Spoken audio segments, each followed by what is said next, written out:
Everyone, welcome back to my channel. My name is Megan. If you're new here, I know I have some new subscribers, so hello. Thank you for joining me.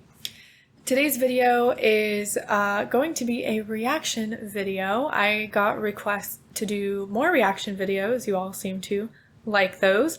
My most popular reaction video is actually to SkyLife and Mia Magik, and that's what I'm going to be reacting to today. They released a new video together where SkyLife, or Sky, did a love spell with Mia Magik. Full disclosure, this is the second time I'm trying to record this video. The first time the video went really weird and I don't quite know what happened. It just didn't work. So I'm not going to react to the entire video. I definitely think it's well worth the watch on your own. So the link will be in the description below.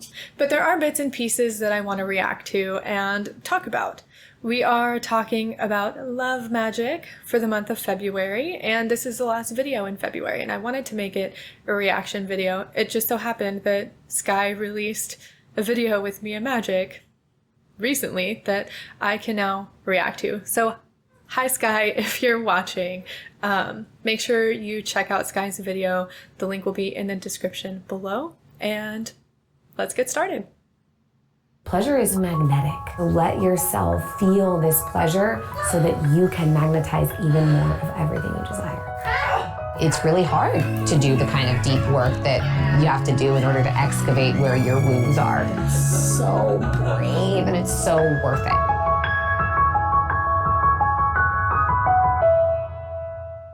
It's February, you know what that means. It's the season of love.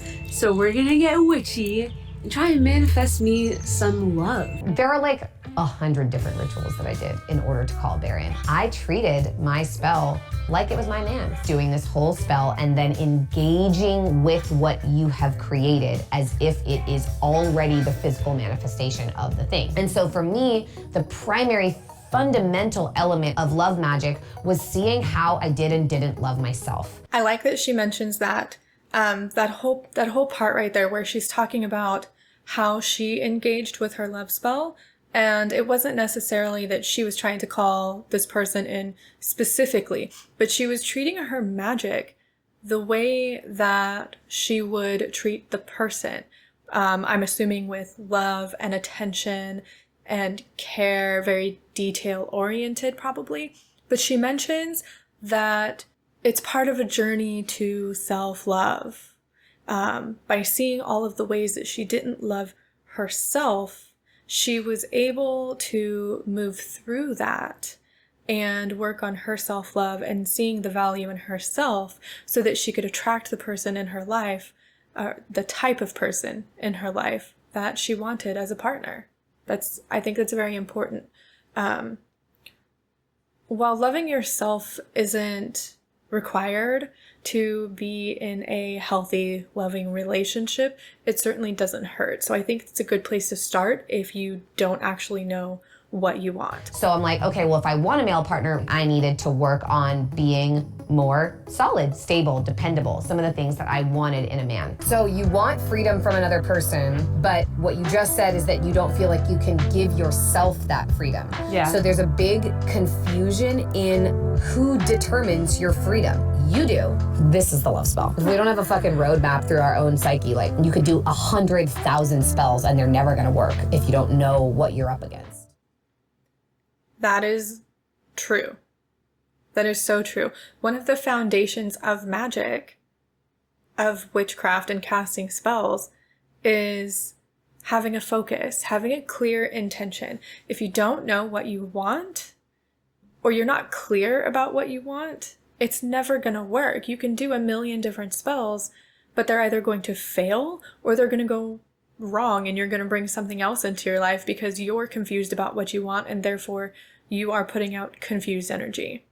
That's what this work is all about. It's not about like, snap your fingers, wear red, and you're gonna magnetize your lover. No, it's like, how do you come into balance as a being so that then you attract a balanced being to you? Why do we crave a relationship? There's like the shadow side and the light. The light is because when you come into sacred union with another person, there's nothing better than that. And the shadow side is We want that, or we crave it because we need someone else to prove our worthiness to us. That is really important, I think, that she mentions that, because when people do love spells to attract a very specific person into their life, oftentimes it's not necessarily out of just a desire for a relationship.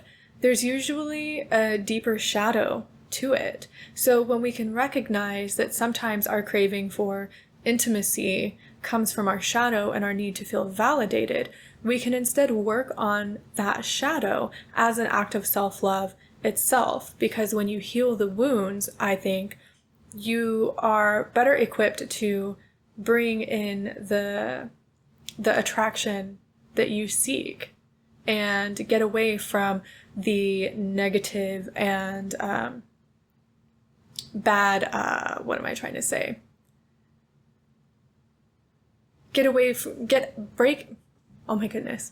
Break out of those patterns of behavior where you're seeking someone for validation, not necessarily someone for intimacy that matches you in the way that you need.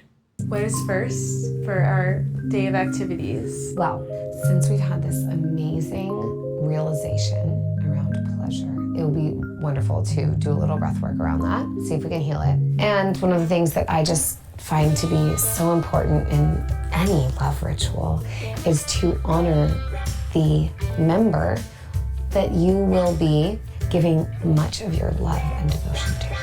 Oh no! Don't worry, nothing too explicit will be happening here, ladies and gentlemen. Oh my God, Mia, what are you gonna make me do for all of YouTube to see? I'm gonna invite you to engage with this banana. Oldest trick in the book. Exactly. Practice a blowjob on a little banana. Exactly, except instead of... So I'm not going to go through this entire portion. If you want to see that portion, go ahead and watch Sky's video. But I just want to mention that this is Sympathetic Magic 101.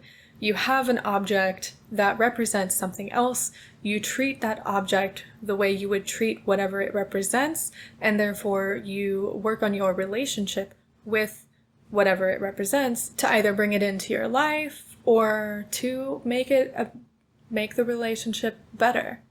Sympathetic Magic 101. To yourself. Yeah.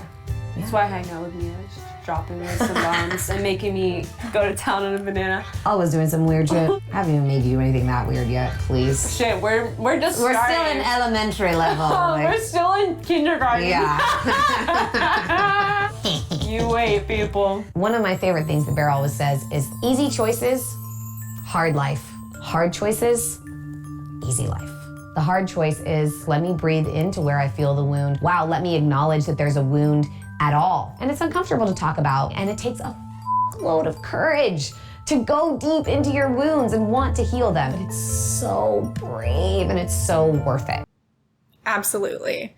This goes back to shadow work and realizing where your patterns of behavior stem from, where your desires come from, and where your fears come from. We are conditioned as people to not show our fears, to not show what we perceive and what others may perceive as weakness. Our wounds are our weakness. And once we can begin to heal those wounds, then we can better know ourselves, better love ourselves, and, in my opinion, better love other people. Yeah. Yeah.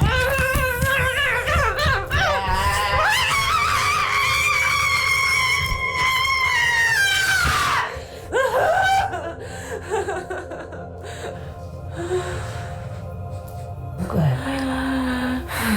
You're in the hands of the goddess. She's just opening you, letting you open to yourself. This is part of the reason why I like Sky's videos. She's not afraid to get raw and show her emotional experiences and the things that she goes through.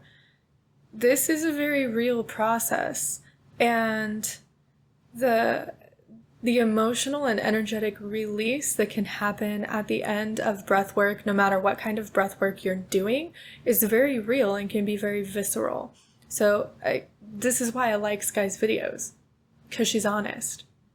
We've been conditioned to believe all these lies, and this is true. This is the truth. I have to share the truth of my experience. And that's part of my practice, is overcoming that judgment and that fear of judgment, being so secure with myself and knowing so in my heart what I'm doing. Because all I care about is the people that watch this and they get it and something awakens in them. That's it.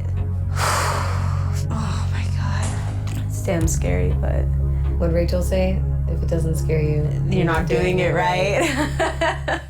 I'm gonna invite you to stand in the mirror and like make a proclamation to yourself. I want you to just stare into your eyes and speak everything that's true now. The pleasure is your power. Pleasure is my power. What she's doing right here, speaking these affirmations to herself, is so difficult for anyone that hasn't done this before. It's really hard for me. It's very difficult for me to stand in front of the mirror and speak to myself like this. But it's so powerful, and it's a form of magic by itself. When we can step into our own power, you don't need anything outside of yourself. Pleasure is magnetic. And let yourself feel this pleasure so that you can magnetize even more of everything you desire. One of the most powerful and magical ways to nourish yourself, love yourself, and attract really anything that you desire is to take a bath. And I love to use all of the oils. Jasmine oil. When you want to manifest something, representing the five senses reality of it is really powerful. Every drop that I put in is like with an intention. Always put a little Epsom salt in there just for cleansing, purification. So you're sort of like gridding the space. So every time you add flowers to a bath, you just want to bless them and honor them for their sweetness, for their sacrifice to your spell. So what she's doing is making a ritual bath, and she's using oils and roses and Epsom salt, which is a beautiful foundation for a perfect love ritual bath.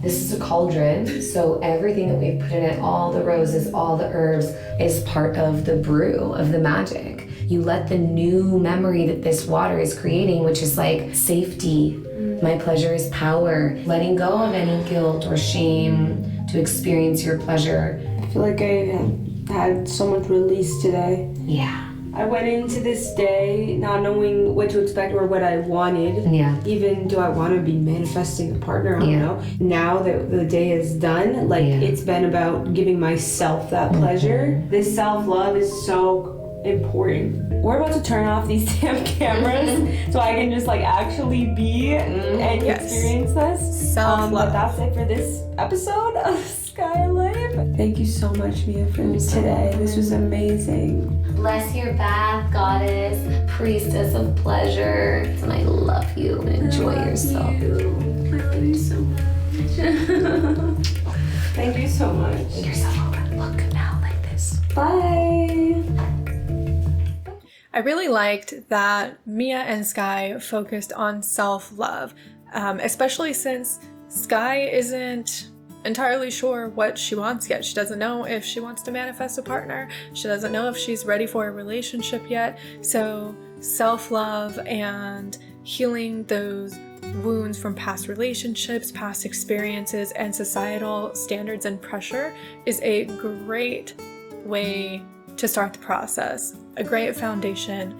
Great video. I definitely recommend you go watch the full thing. Again, that link is in the description below. If you have any other videos you'd like to see me react to, let me know, and I will see you next time.